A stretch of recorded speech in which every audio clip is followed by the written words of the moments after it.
I was just sharing with Jerry Brown that we think it would be a good idea to turn his microphone on since he's made the drive in today to make the appearance with us. So first of all, welcome back to the program. Thank you, Bill. We just want to remind people that he is not the governor of California. That Jerry Brown comes from the dark side. This one comes from the enlightened side. Yeah, thanks for saying that. Didn't want anybody to think from the dark side. Very good.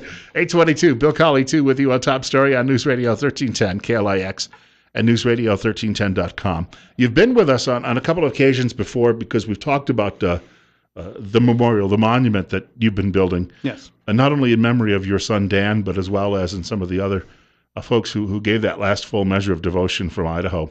And you're very close to actually having, I think, the dedication, right? Well, I kind of set it back again. I think maybe we're planning more towards Memorial Day of next year. So Which would be a statue and things weren't quite done. really good connection, right? Yeah.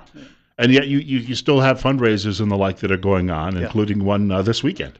Yes, we're having the Southern Idaho Mud Racing Association is doing a mud drag race this year, and every year they do a fundraiser for something. So this is they chose my project, the memorial, this year to support with this benefit race they're having. And this is out of what, Magic Valley Speedway? Magic Valley Speedway, yeah.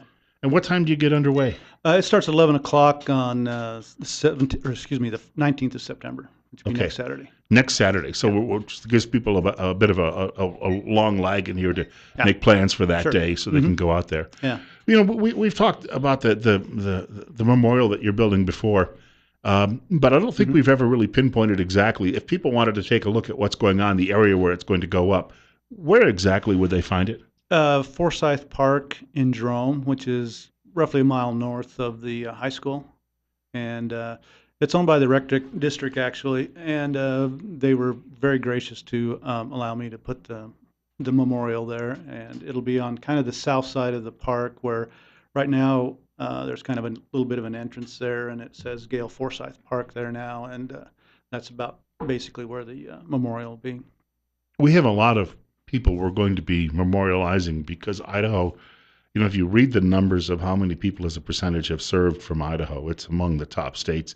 I think it might be number 2 nationwide. Oh, I didn't realize that. Yeah. And when you have numbers that high, you also have casualties that are generally going to be higher as well. Exactly. So this is an opportunity to honor all of those people who actually, you know, put their lives on the line for this country.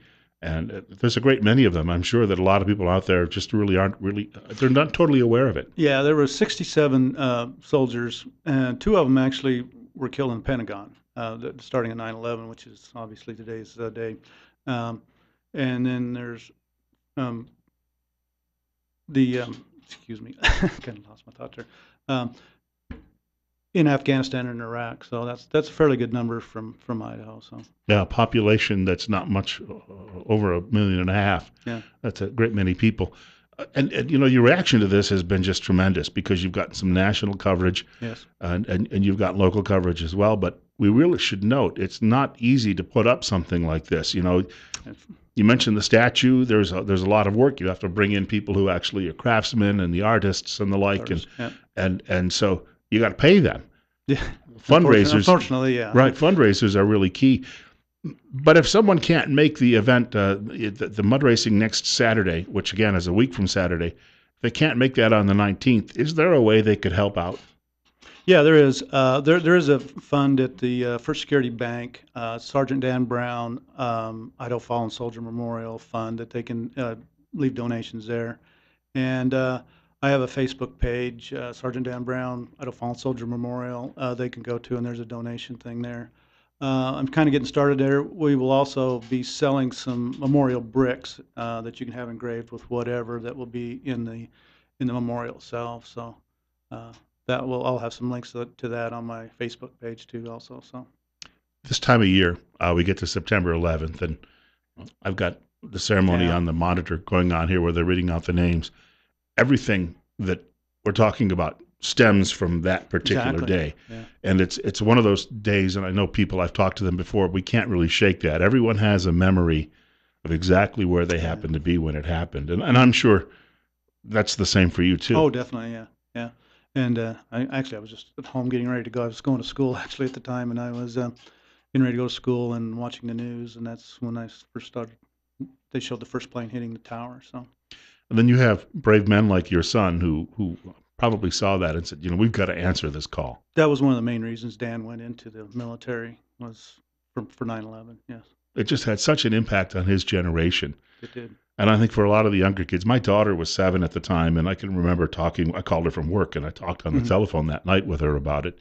And today now she's an adult, but I don't think that she really fully grasped. 7 is pretty tough. Yeah. Everything that took place that day. But for everybody really over the age of 20 or 25, it has that huge impact, doesn't it? Oh yeah, yeah. And a lot of the soldiers, I think, looking through that are beyond the memorial wall, had similar experiences from reading their bios and stuff. What happened to them? It had an effect on a lot of people who ended up going into the military.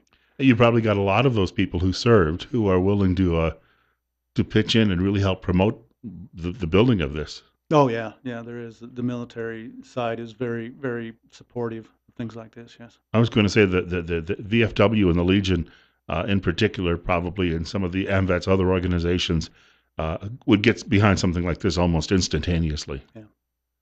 Does it strike you though that maybe we've and maybe the memorial will help revive this, that we've lost some of what we had or forgotten it? Oh yeah, that's my goal. Is of course, obviously, there's a term "never forget," and that's obviously very important to me because it is something that we can't ever forget. I mean, just the attack on America, plus all of the people who've given their lives since then is so important. And there is very good support in this community for that. Even though we're not really a military town, as some towns are. I mean, the support for the military in this area is it just amazes me. Yeah, It's really great. Mountain Home, obviously, because they have such a close relationship to it on a daily Right. basis. But a lot of that, we're not that far away, and I think a lot of people here, because so many people have served, you see that. Yeah. That patriotism is always I on think that's a display. lot of it. Yeah, there's just so many people that have actually served in the military in this area that it's very supportive.